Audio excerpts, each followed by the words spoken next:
Parfait.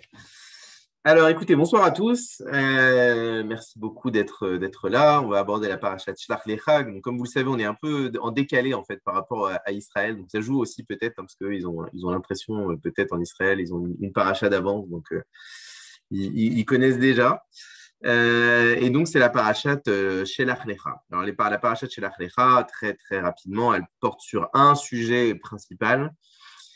Qui est le sujet des Meragelim, c'est-à-dire les explorateurs. Donc, c'est un passage tout à fait étrange de la Torah où, disons, les Israélites, en tout cas les Hébreux dans le désert, demandent à Moïse bon, mais ça serait quand même pas mal. Ce serait quand même pas mal d'aller voir à quoi ressemble cette fameuse terre d'Israël que Dieu nous a promis. Et donc, Moïse voilà, veut envoyer des explorateurs. Dieu le laisse faire quelque part, en tout cas, il lui donne l'autorisation d'envoyer ses explorateurs. Il envoie 12 explorateurs, un par tribu. Et puis, évidemment, ça mène à une sorte de catastrophe, cette histoire, parce que les 12 explorateurs reviennent. Il y en a deux qui restent très, très fidèles au message de Moïse et à l'espoir et à l'espérance d'avoir une terre promise, qui sont donc Josué, Yehoshua et Caleb, qui représentent deux tribus. Yehoshua représente la tribu d'Éphraïm et Caleb représente la tribu de Yehuda. Mais toutes les autres vont médire sur la terre d'Israël, expliquer que c'est une terre qui finalement n'est pas si accueillante que ça, qui est une terre peut-être dangereuse, qui peut être complètement impossible à conquérir, et donc vont voilà, pousser au désespoir les Juifs qui finalement se plaignent, etc. Et ça a une conséquence assez fatale, puisque c'est à l'issue de cet épisode que la totalité de la génération du désert, c'est-à-dire la génération qui est sortie d'Égypte, il sera acté qu'elle ne rentrera pas en Israël et qu'elle périra dans le désert. Sauf deux personnes qui sont justement Yehoshua et Caleb, mais toutes les autres vont progressivement périr dans le désert pendant 40 ans. Et d'ailleurs, cette durée de 40 ans est due aussi à cet épisode des explorateurs. Donc, c'est un épisode qui a eu quand même des conséquences assez difficiles. Voilà.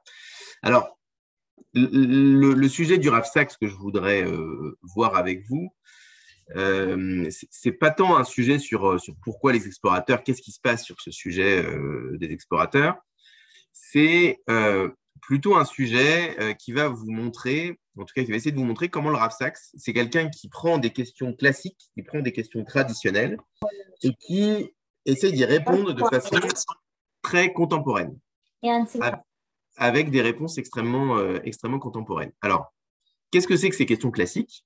Alors, les questions classiques, ce sont des questions de Smichut Parashiot. Alors, qu'est-ce que c'est que le concept de Smichut Parashiot? C'est le fait que la Torah va toujours s'intéresser à la juxtaposition de plusieurs passages. Et il va se dire, pourquoi est-ce qu'on a ce passage-là qui est à côté de ce passage-là? Si on les a mis ensemble, c'est qu'il y a forcément un rapport, il y a une relation, il y a un enseignement qui peut en être tiré. Alors, un exemple de concept de Smichut Parashiot, c'est le premier Rashi de cette paracha. C'est un de ceux que je connais encore par cœur de mes années d'école. C'est Lama, on nous a répété ça par cœur. Lama Nismecha Parashat Meragelim et Parashat Miriam. Pourquoi est-ce qu'on va accoler cette histoire des explorateurs à l'histoire de Myriam, qui était la fin de la paracha précédente, où vous vous souvenez, en fait, il y avait un problème avec Myriam qui avait fait du Lachon Hara sur son frère, qui avait un peu médit sur son frère qui avait délaissé sa femme. Et donc, pourquoi est-ce qu'on met ce passage-là sur Myriam à côté du passage des explorateurs? Donc, c'est une question classique à laquelle tout le monde répond. Rashi y répond. La réponse de Rashi, elle est claire, c'est que dans un cas, il y a un Lachon Hara qui est fait par Myriam et que les explorateurs auraient dû prendre des leçons de cette médisance et ne pas faire de médisance sur la terre, mais malheureusement, ils n'ont justement pas réussi à tirer cet enseignement-là. Voilà, vous comprenez le concept de Smichut Parashiot, c'est le concept d'expliquer les relations et les juxtapositions de passages dans la Torah. Et donc, dans Shelach Lecha, on va également se poser une de ces questions, et c'est à cette question qu'on va essayer de répondre, c'est pourquoi dans la même paracha, donc les passages ne sont pas exactement juxtaposés, mais ils se figurent dans la même paracha, on a la paracha donc des Meragelim, des explorateurs, et dans cette même paracha, on a un passage qui est extrêmement important, puisque c'est un passage qu'on répète 2 fois tous les jours, une fois dans la prière du matin, une fois dans la prière du soir. Et en plus de ça, c'est tellement important que non seulement on les répète, mais c'est dans une des prières les plus importantes du judaïsme, qui est la prière du Shema Israël. Donc, dans la prière du Shema Israël, il y a 3 paragraphes. Et le 3e paragraphe du Shema, c'est un paragraphe qui parle de l'injonction de porter des franges, c'est-à-dire les tzitzit. Vous savez, c'est des fameux fils qui sont portés par les juifs religieux. Donc, les Ashkénazes les portent plutôt vol au vent, les séfarades en général les rentrent un peu plus. Et donc, ce sujet des tzitzit-là se trouve dans la paracha chez l'Achlecha, avec justement à côté du sujet des explorateurs. Alors, quel rapport entre les explorateurs d'un côté et le sujet des tzitzit de l'autre? C'est la question à laquelle on va essayer de répondre avec le Rav Saks. Et donc, ce qui est intéressant, parce que j'ai dit tout à l'heure, il prend des questions classiques et il va y répondre avec des réponses parfaitement contemporaines. En tout cas, il utilise des outils contemporains. Et là, le Rav Saks va utiliser 2 outils contemporains. Le premier, c'est l'intertextualité.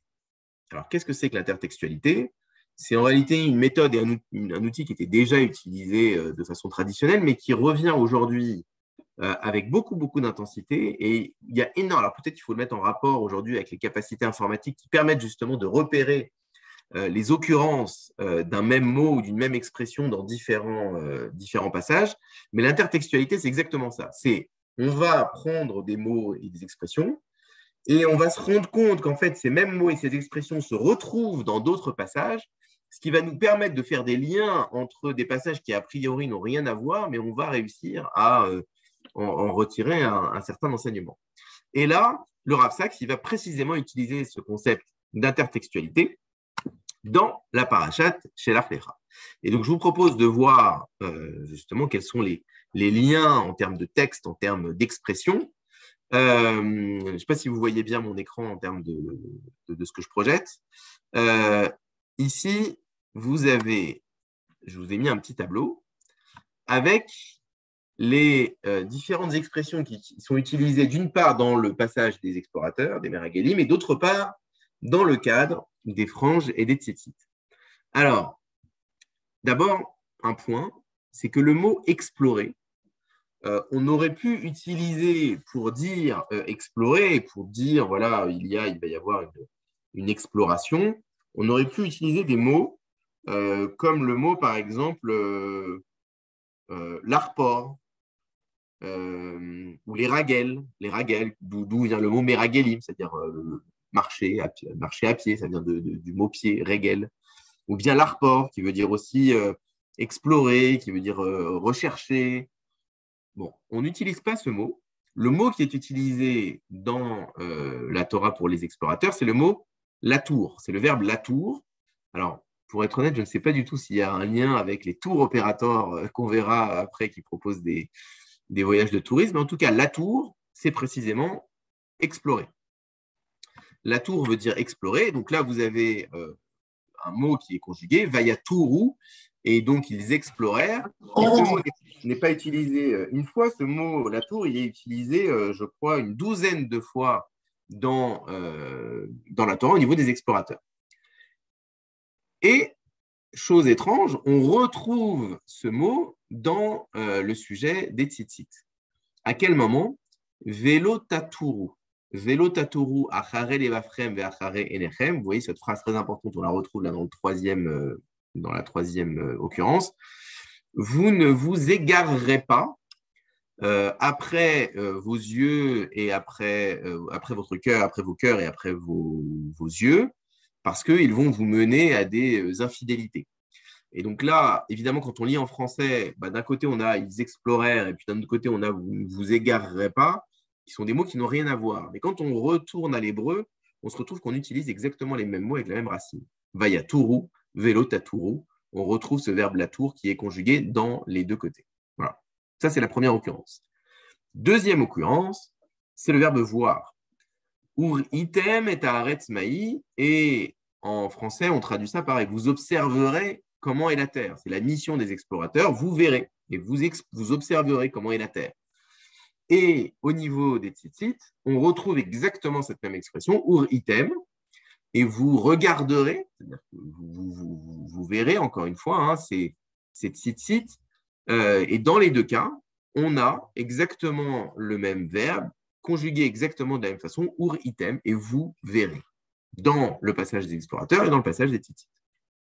Troisième occurrence d'intertextualité entre les deux, Venaseu et zenutechem, vous expirez vos infidélités. Alors là, on est au niveau de la punition. Hein. Alors la punition, vous errez pendant 40 ans dans le désert, etc.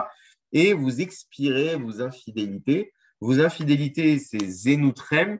Alors, c'est traduit de façon politiquement correcte, hein, zenutrem, parce que znut, c'est quelque part plutôt une prostitution.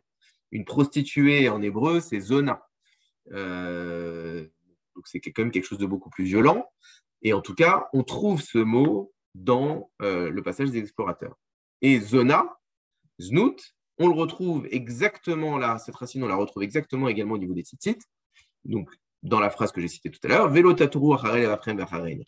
vous ne vous égarerez pas après ce que vous apporte votre cœur et vos yeux, qui vous mène, qui vous entraîne vers l'infidélité, qui vous entraîne vers quelque part une forme de prostitution. Et donc là, on voit bien qu'il y a réellement des rappels, des mots qui sont utilisés de la même façon dans le passage des Mergelim et dans le passage des Tzitzit. Ça, c'est la première remarque. Deuxième remarque, dans les deux premières occurrences, que ce soit Veyatouru ou que ce soit Ur Item, il y a une notion très importante qui est la notion de, quelque part, de voir. Alors, c'est évidemment très clair dans Ur Item, vous verrez, mais même lorsqu'on explore, eh bien, il faut qu'on regarde un peu partout où est-ce qu'on va, etc. Et ce que dit le Rav Saks ici, c'est que il y a une mise en garde très claire de la Torah sur ce qu'on voit. Vous connaissez la fameuse phrase de saint Thomas d'Aquin, en tout cas qui lui est attribuée, saint Thomas ne croit que ce qu'il voit. Eh bien, ici, le Rav Saks nous dit la Torah, pas du tout. La Torah, en réalité, ne croit pas que ce qu'on voit, ce soit la vérité. La Torah ne croit pas ce qu'elle voit. Et la Torah, donc, le Rav Saks va donner un certain nombre d'exemples. D'abord dans la Torah, où par exemple, il va parler du vêtement. Le vêtement, précisément, c'est ce qui nous sert d'apparence. Et le vêtement, dans la Torah, va servir à de multiples reprises comme quelque part une forme de trahison, parce que le vêtement, ça permet aussi de se déguiser. Le vêtement, par exemple, c'est celui qui est utilisé par Yehuda pour montrer à son père que la tunique de Joseph a été complètement mise, complètement entachée de sang parce qu'elle aurait été dévorée par une bête sauvage. Alors qu'en réalité, pas du tout. Vous savez bien qu'ils ont vendu leur frère. C'est ensuite le vêtement qui est utilisé par la belle-fille de Yehuda Tamar pour se déguiser en prostituée et pour pouvoir ensuite avoir des relations sexuelles avec lui. C'est également les vêtements que Joseph va mettre pour se déguiser en tant qu'Égyptien et paraître auprès de ses frères comme un Égyptien. Dans beaucoup de cas dans la Torah, le vêtement, en fait, est un outil de manipulation, c'est un outil de trahison qui ne permet pas en réalité de voir exactement la réalité qu'il y a derrière ce vêtement. Et derrière, le Rav Saks rappelle que d'un point de vue étymologique, le mot vêtement en hébreu qui veut dire beged, c'est aussi un mot qui veut dire une trahison. Voilà. Donc, premier exemple où le fait de voir quelque chose ne s'apparente pas du tout à la vérité de la réalité. Alors, ce qui est intéressant, j'ai parlé de deux outils et de deux ressources qu'utilise le Rav Saks. La première, on l'a dit, c'est un outil littéraire, c'est l'intertextualité. Le deuxième outil, c'est un outil effectivement contemporain, puisque ce sont les sciences cognitives.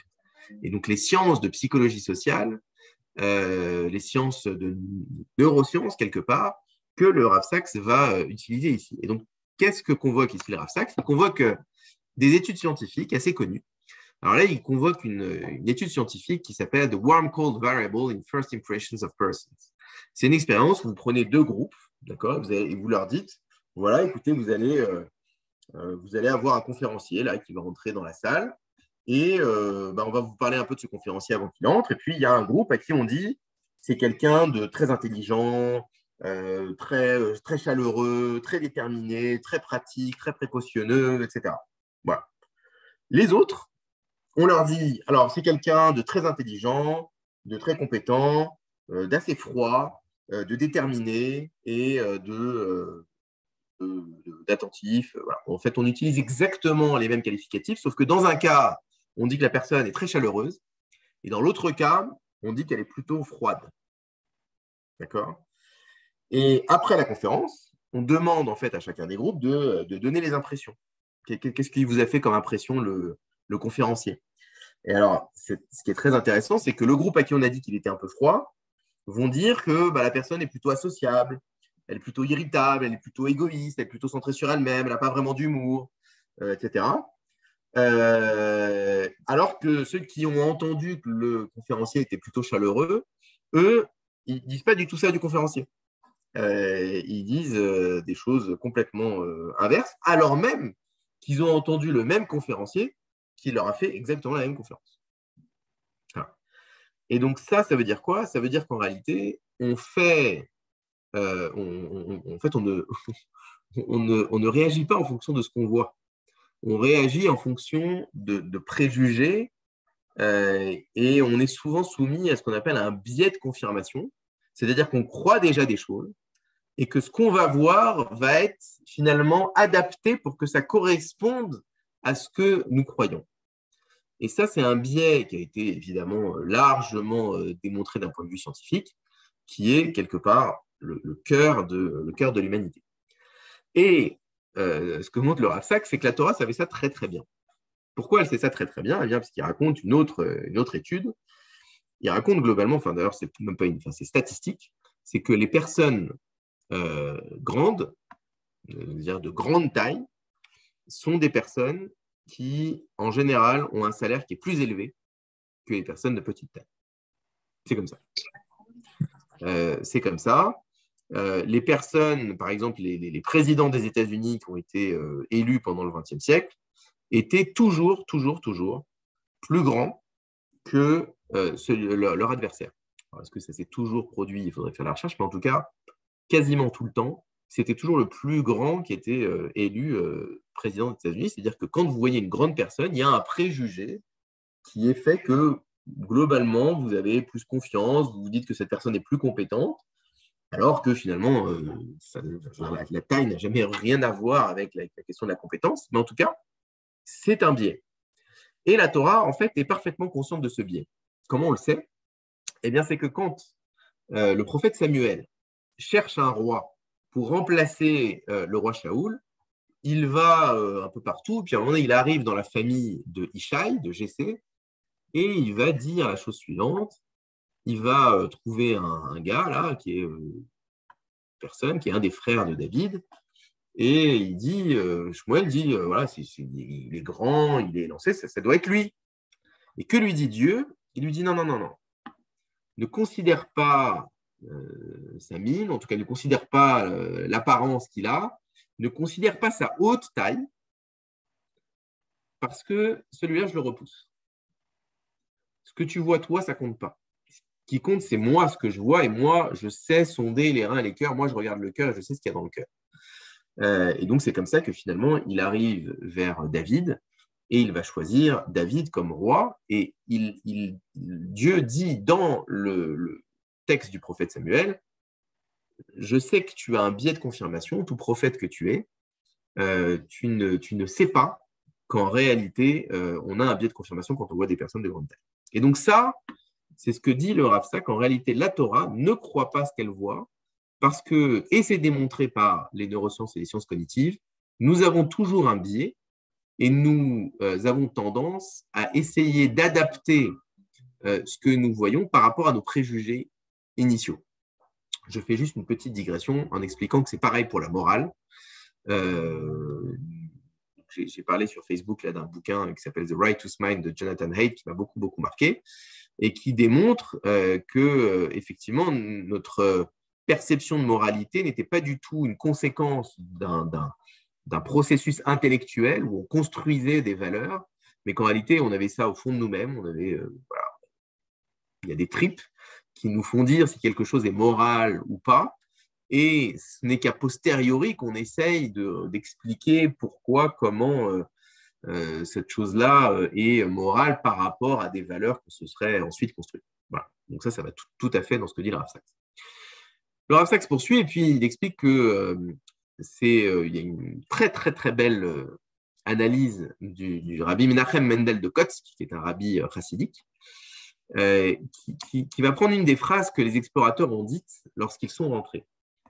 Ils ont dit la chose suivante: Vesham ra'inu et anephilim bene anak min anephilim, vani benenu kachagavim, vechen ainu benem. Ils disent on a vu des néphilim. Alors néphilim, beaucoup de gens, les commentateurs disent qu'est-ce que c'est les néphilim. Bon, certains disent c'est des géants, c'est des gens vraiment très très grands, immenses, etc. Vous voyez qu'on dit c'est les enfants de Anak. Et aujourd'hui, pour dire géant en hébreu moderne, on dit Anak. Anak, géant, c'est même une expression. Oh, Anak, c'est géant, c'est super. Et donc, c'était des géants. Et donc, qu'est-ce qu'ils disent? Nous étions à nos propres yeux comme des sauterelles. Vanei benenu kachagavim. Nous, quand on les a vus, on se dit, mais on est des sauterelles. Et ainsi étions-nous à leurs yeux. Et nous aussi, par eux, en fait, ils nous voyaient aussi comme des sauterelles. Et le rabbi Menachem Mendel de Kotsk dit la chose suivante: qu'ils disent que eux se sentaient comme des sauterelles. Ils sont légitimes à le dire, parce que c'est leur propre perception. Si vous avez le sentiment d'être comme des sauterelles, c'est votre sentiment, on ne va pas le remettre en question. En revanche, dire que eux avaient l'impression que vous étiez des sauterelles, ça, vous n'avez aucun droit de le dire. Vous n'êtes pas dans la tête des Anak pour que vous sachiez absolument ils vous considéraient comme des sauterelles, pas du tout. Peut-être qu'ils vous considéraient comme des gens tout à fait légitimes, intelligents, sympathiques, et pas du tout comme des sauterelles.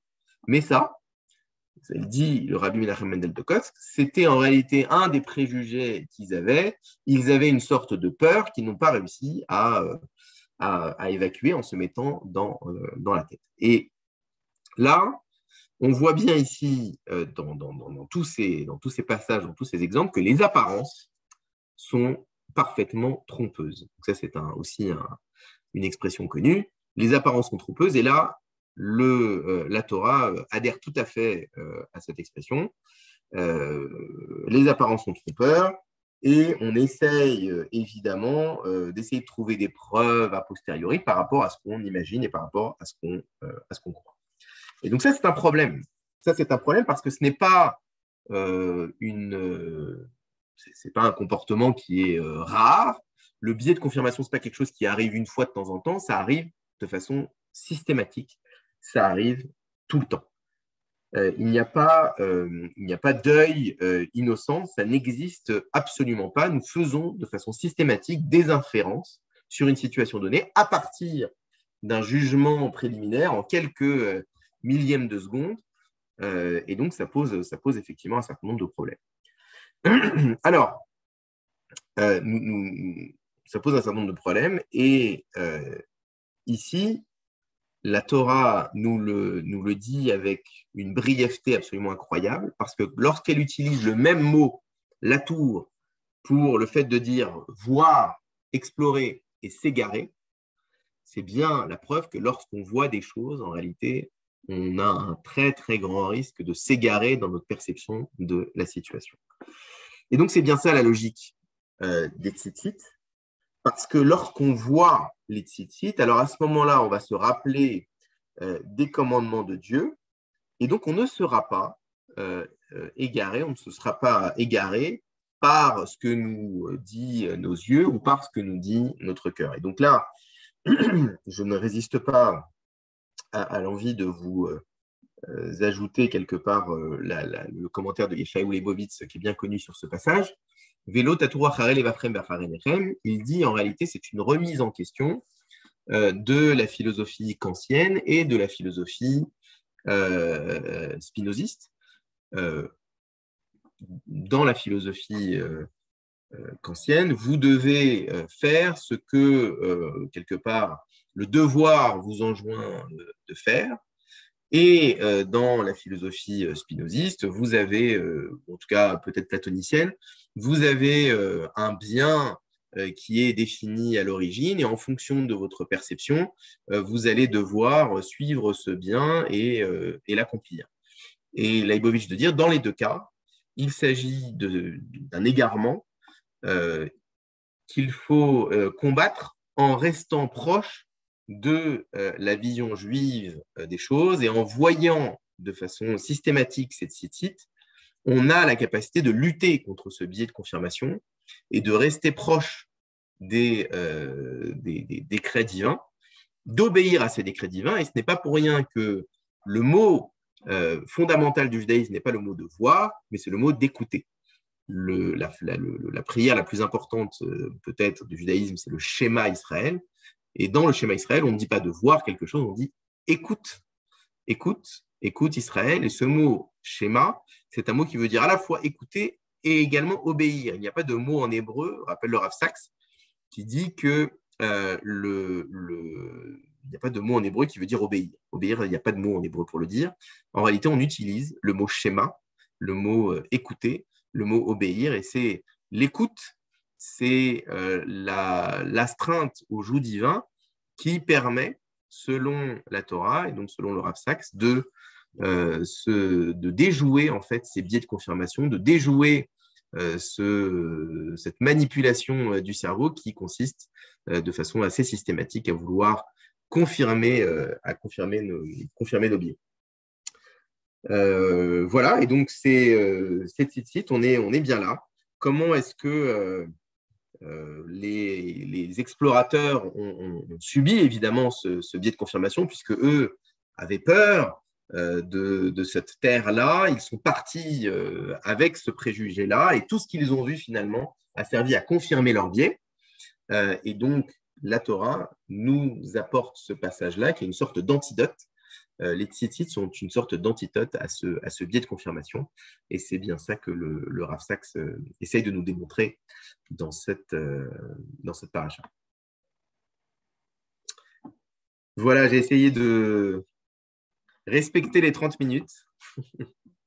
Merci beaucoup, Jérémy. C'est un exposé très intéressant.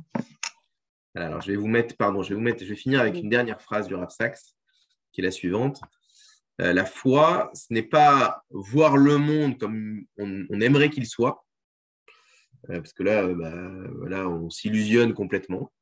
Mais ce n'est pas non plus le fait de vouloir blâmer le monde pour n'être pas celui qu'il devrait être. Et la foi, c'est le courage de voir le monde comme il est, mais en refusant d'être intimidé par lui, c'est-à-dire en ayant la conviction qu'on est capable de le changer. Et c'est bien ça l'idée fondamentale du Rav Sachs sur cette paracha. Magnifique.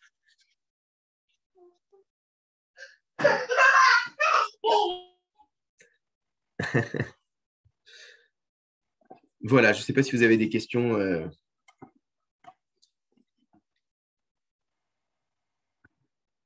sur ce passage. Je ne sais pas si c'était clair. Mais je vais juste peut-être arrêter de... Voilà.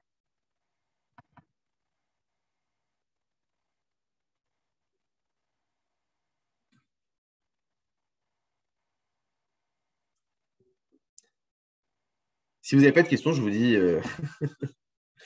ou de remarques, ou de commentaires, hein, je vous dis un grand Shabbat Shalom sur cette parachat Shelach Lecha, qui est une... Juste un petit mot peut-être, une petite réflexion. Avec plaisir. En réalité, le sujet humain est celui de la suggestion, de l'influence, notamment des leaders qui peuvent, par leur interprétation des choses, influencer les autres. Et ce que dit ce passage, semble-t-il, c'est justement de ne pas se laisser influencer par les apparences non seulement de ce qu'on voit nous-mêmes, mais par exemple les apparences qui nous sont données comme apparente. Ce qui revient finalement à constamment mettre en place notre propre libre arbitre et savoir toujours aller voir au-delà de ce qu'on veut bien nous montrer. Et là, il y a des phénomènes psychologiques qui interviennent pour justement avancer dans cette liberté d'aller fouiller derrière pour aller chercher le vrai sens. Je partage complètement. Il y a effectivement, et d'ailleurs, je pense que c'est l'enjeu de l'étude. Hein. C'est l'enjeu de l'étude qui consiste à nous obliger à nous confronter à des textes parfois qui nécessitent d'aller un petit peu au-delà. Et il y a un point important, c'est que l'étude dans le judaïsme, elle ne se fait jamais toute seule. Elle se fait à deux parce qu'on a besoin d'une autre subjectivité en face de nous pour nous montrer qu'en réalité, notre subjectivité qu'on a tendance à penser parfaitement universelle, en fait, elle ne l'est pas et elle est parfois bousculée par des subjectivités qui sont tout à fait légitimes par ailleurs, mais qui nous aident aussi à avancer. Et ce travail à deux, c'est aussi un combat qui s'impose parce que même l'autre, qui est apparemment l'égal de moi, mais l'autre peut m'influencer. Je ne dois pas me laisser faire. Je dois aussi me battre pour aller comprendre au-delà de ce qu'il veut me faire comprendre lui. Absolument. Et vous avez raison d'utiliser le mot, c'est un combat, parce que le Talmud parle de cette étude de la Torah comme d'une guerre. Alors, évidemment, disant qu'une fois que l'étude est finie, il faut évidemment que les deux se retrouvent comme des amis, mais au moment où ils étudient, c'est une guerre. C'est une guerre avec un combat, avec des armes, avec une nécessité de surtout ne pas laisser les mondanités s'introduire pendant cette recherche d'une vérité. Merci Jérémy. Moi, j'ai une petite question liée au texte lui-même. Tu as peut-être plus de sources que moi, sans aucun doute. C'est qu'on dit cette histoire de Méraglim, c'était donc soit une vue de leur esprit, quoi, comme tu l'as bien expliqué, une transposition, etc. Soit c'était pas vraiment des géants, quoi. Ils ont imaginé les gens, ou alors c'était véritablement des géants avec des vrais grands et gros fruits, comme on nous l'apprend petit. Est-ce que tu connais ces sources à deux tonalités?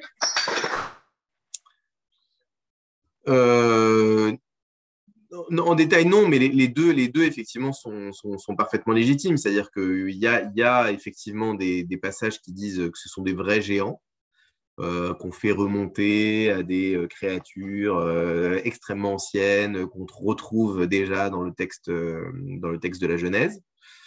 Et d'autres qui disent non, en fait, c'est juste qu'ils n'avaient rien de spécial.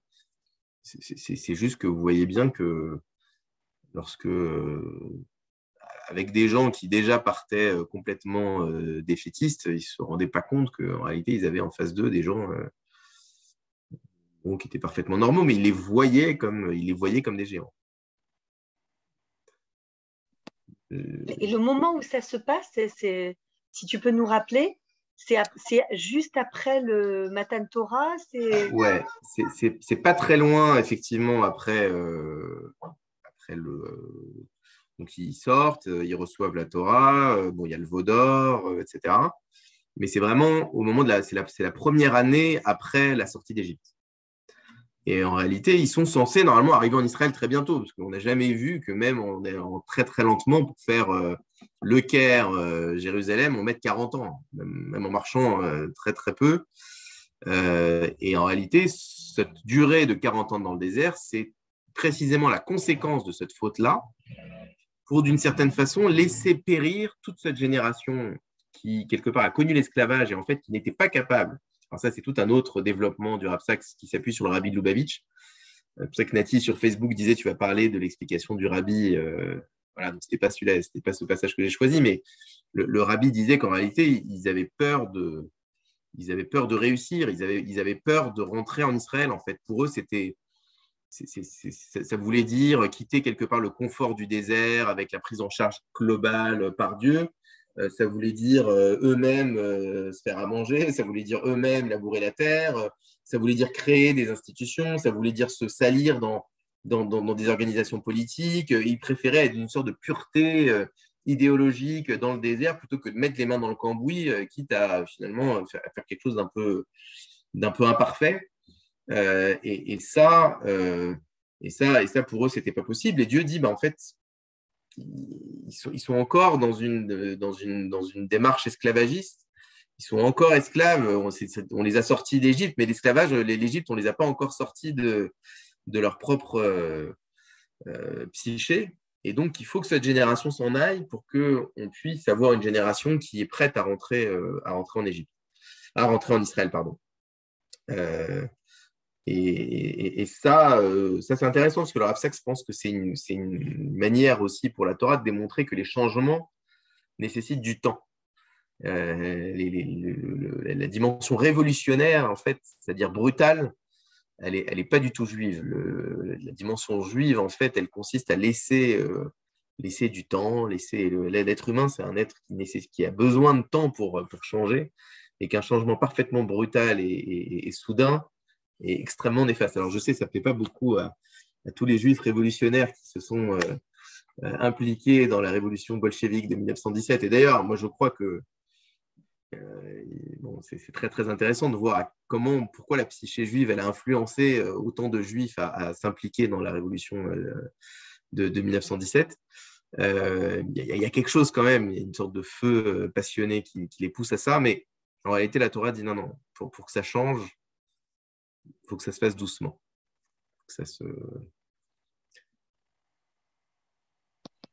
Merci beaucoup, Jérémy. Shabbat shalom à tous. Avec plaisir, un grand Shabbat shalom à tous. Merci. À bientôt. Au revoir.